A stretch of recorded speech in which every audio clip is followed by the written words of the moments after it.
Caríssimos irmãos e irmãs, nesse 7º domingo do tempo comum, o Evangelho de São Lucas, que nós estamos meditando durante esse ano, o ano C, é uma continuação do Evangelho da semana passada. E eu acredito, e quero acreditar nisso, que está bem fresco na mente de vocês qual foi o Evangelho da semana passada. Não é verdade? Está bem fresco, está claro na cabeça, né? O Evangelho da semana passada foi o das bem-aventuranças. Aquele que nós repetimos, bem-aventurados, bem-aventurados e o ai de vós. E naquela semana, na semana passada, diferente do Evangelho de São Mateus, que também apresenta as bem-aventuranças, este evangelista, no Evangelho de São Mateus, nós encontramos o Sermão da Montanha. O Sermão da Montanha.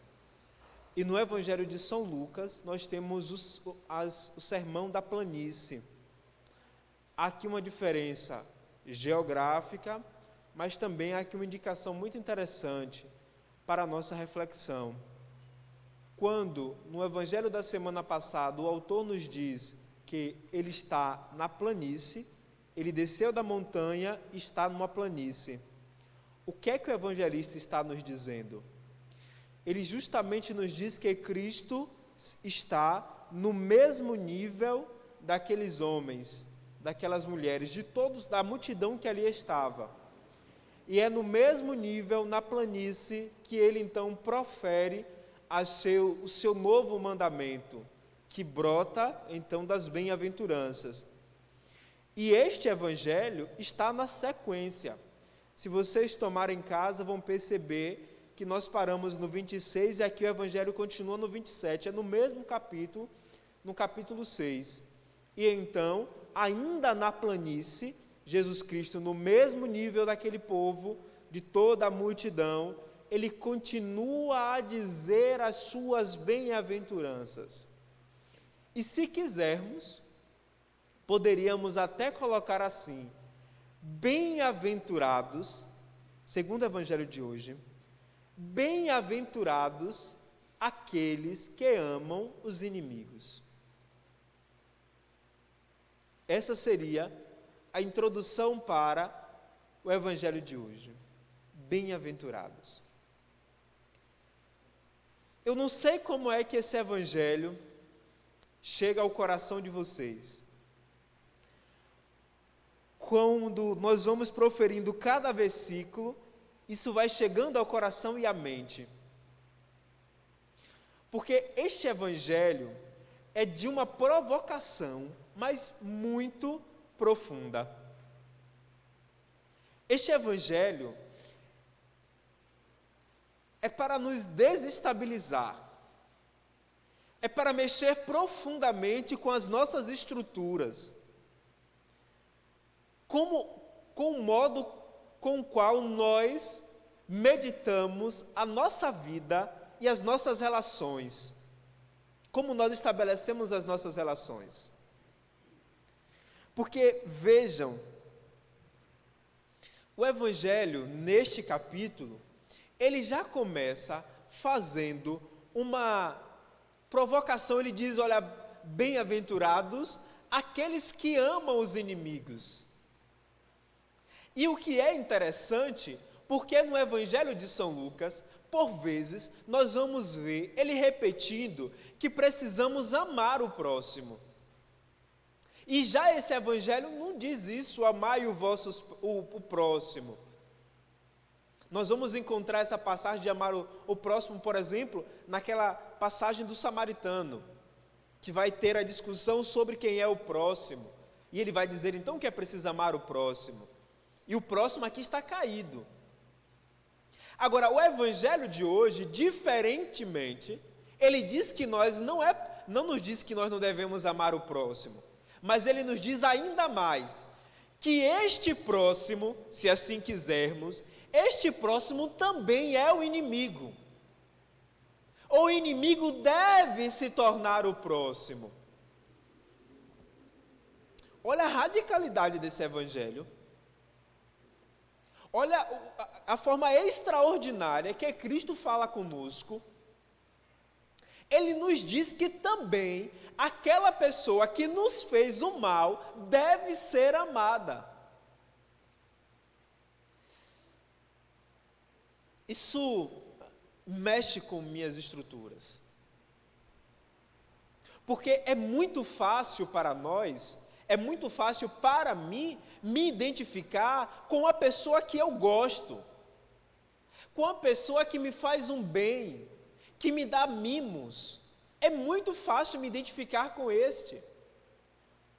Mas o difícil aqui é me identificar com aquele que eu não tenho afetos, que no meu modo de pensar, no meu modo de avaliar, esta pessoa não me traz afetos, mas desafetos. E o extraordinário do Evangelho é: este que me provoca desafetos também é digno de amor. Aí que parece que tem uma coisa que mexe.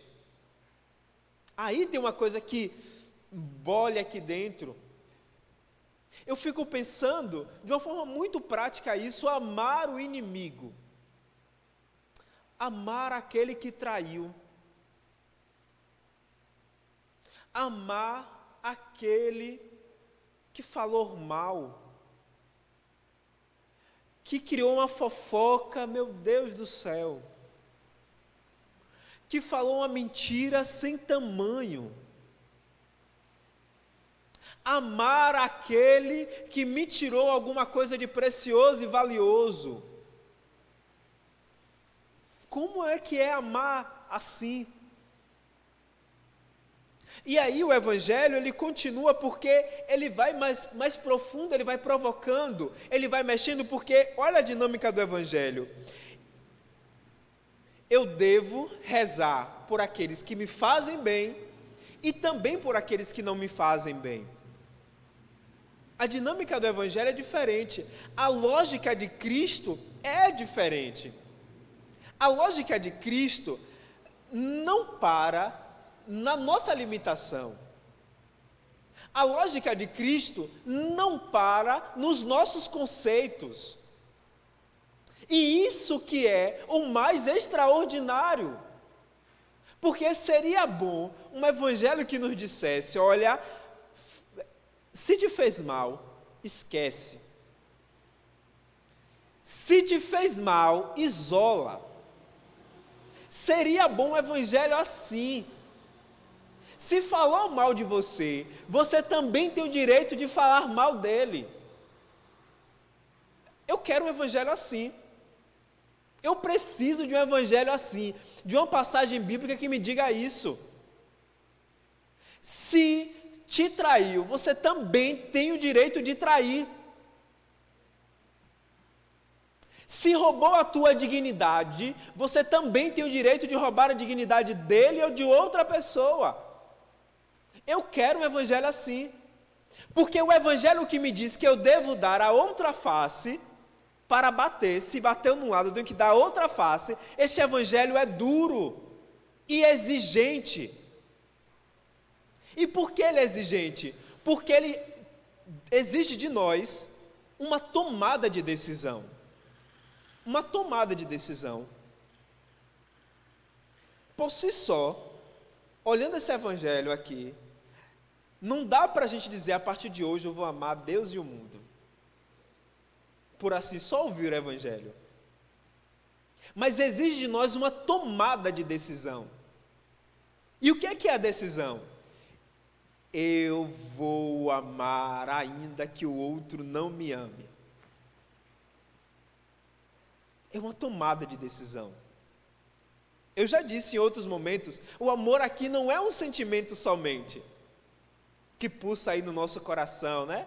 Um coração bonito, bem vermelho. O coração, o amor não é somente isso. O amor é uma decisão. Eu me decido por amar.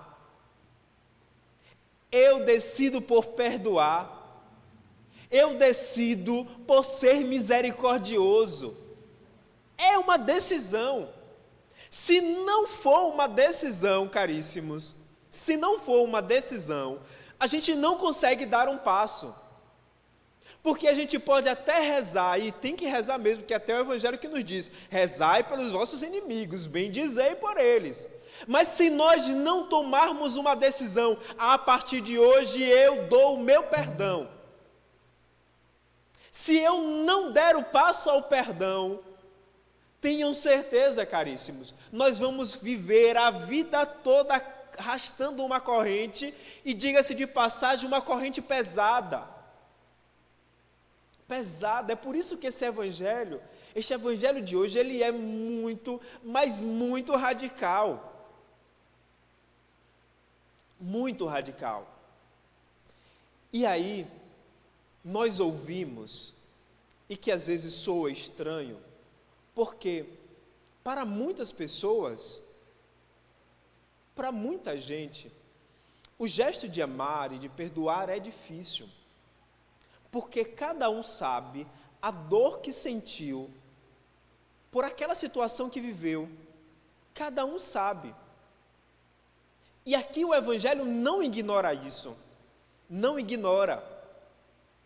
O Evangelho não ignora que existem situações que desafiam a lógica. Agora, o que não cabe a nós, me parece, não tenho certeza, é só impressão que eu tenho, que não dá para nós dizermos, não dá para nós participarmos de uma missa, ouvir a palavra de Deus e dizer: eu morro e não perdoo. Isso é forte. Essa palavra é muito forte. Eu morro, mas não perdoo. Ou de igual maneira dizer: eu não vou amar nunca mais. Eu não quero ver nem pintado de ouro na minha frente. Se eu ver lá no final da rua e eu estiver cá, eu corro milhões de léguas para não passar no mesmo lado. Não sei se vocês já ouviram isso, mas eu já ouvi. Eu já ouvi isso. Eu morro, mas não perdoo. Eu não vou amar mais. E aí tem alguém que diz assim: olha, eu perdoo, mas eu não esqueço. Tem um erro, tem uma verdade aqui? Tem, porque perdão não é amnésia. Eu tomei uma pílula, perdoei e agora esqueci o que me fez. É verdade. Ninguém esquece. Mas não é nesse sentido, de que eu perdoo e não esqueço. Eu perdoo. Eu simplesmente perdoo.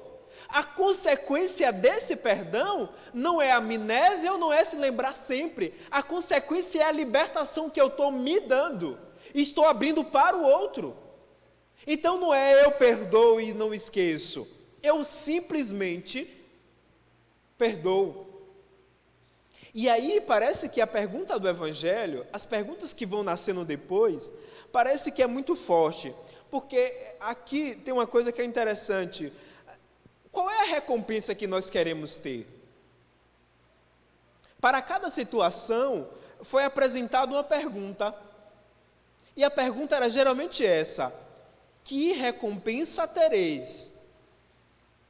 Que recompensa tereis? Aí a pergunta é para nós: quando eu dou perdão, que recompensa eu quero receber?